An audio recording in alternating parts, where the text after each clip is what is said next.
തിരുവാതിരക്കളിയുടെ ആഗോള സംഘടനയായ താളം നെന്മാറ യൂണിറ്റിന്റെ നേതൃത്വത്തിൽ പുതുവത്സരാഘോഷം സംഘടിപ്പിച്ചു.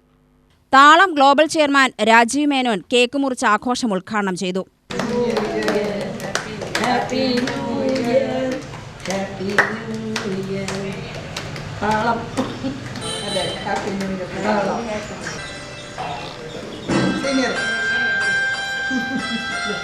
കേരളത്തിൽ മാത്രമല്ല, കേരളത്തിന് പുറത്ത് 5ഓളം സ്റ്റേറ്റുകളിലും ഇന്ത്യക്ക് പുറത്ത് 4ഓളം രാജ്യങ്ങളിലുമായിട്ട് താളം പടർന്നു കഴിഞ്ഞിട്ടും നെന്മാറ വളരെ ചുരുക്കമായ ആൾക്കാർ എത്തിയിട്ടുള്ളൂ. എങ്കിലും 100-150 മുകളിലടുത്ത് നമുക്ക് മെമ്പർഷിപ്പ് ഉണ്ട്. നമ്മളിന്ന് അവരൊരു എക്സിക്യൂട്ടീവ് കമ്മിറ്റി പുതുവത്സരാഘോഷം എന്നുള്ള നിലയ്ക്കാണ് ഇന്ന് വിളിച്ചു ചേർന്നത്.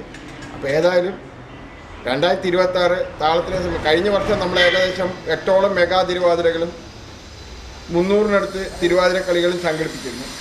അതിനുപരിയായിട്ട് 2026 8 എന്നുള്ളത് ഏകദേശം ഒരു 10-40 മെഗാ തിരുവാതിരകളിലേക്ക് പോകണം എന്നുള്ളൊരു ഉദ്ദേശത്തോടു കൂടിയിട്ടാണ് ജനുവരി ആദ്യം തന്നെ കോട്ടമൈതാനത്ത് ഒരു മെഗാ തിരുവാതിര സംഘടിപ്പിക്കാൻ നമ്മൾ ഉദ്ദേശിക്കുന്നത്.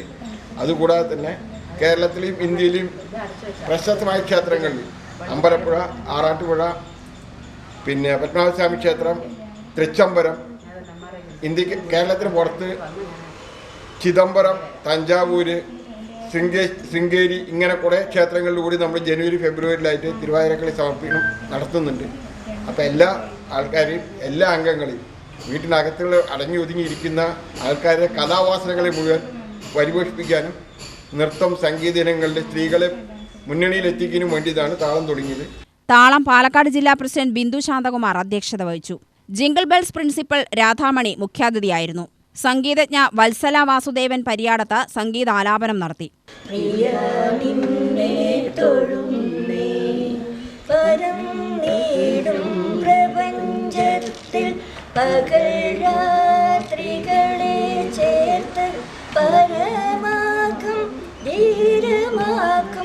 പരമേശ തൊഴുന്നേ പടുത്ത മീറിടുന്നല്ല ഒലിത്തോലും മരൂരി ഉടുത്തണിഞ്ഞിരിക്കുന്ന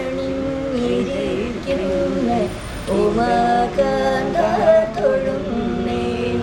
താളം ജില്ലാ ജോയിന്റ് സെക്രട്ടറി ബേബി രവി സ്വാഗതവും പാർവതി നന്ദിയും പറഞ്ഞു. തുടർന്ന് താളം അംഗങ്ങളുടെ തിരുവാതിരക്കളി അരങ്ങേറി. ജനുവരിയിൽ പാലക്കാട് കോട്ടമൈതാനത്ത് നടക്കുന്ന മെഗാ തിരുവാതിരക്കളിയിൽ നെന്മാറയിൽ നിന്നും 100ഓളം പേരുടെ പ്രാതിനിധ്യം യൂണിറ്റ് ഉറപ്പുവരുത്തി. UTV news, Palakkad.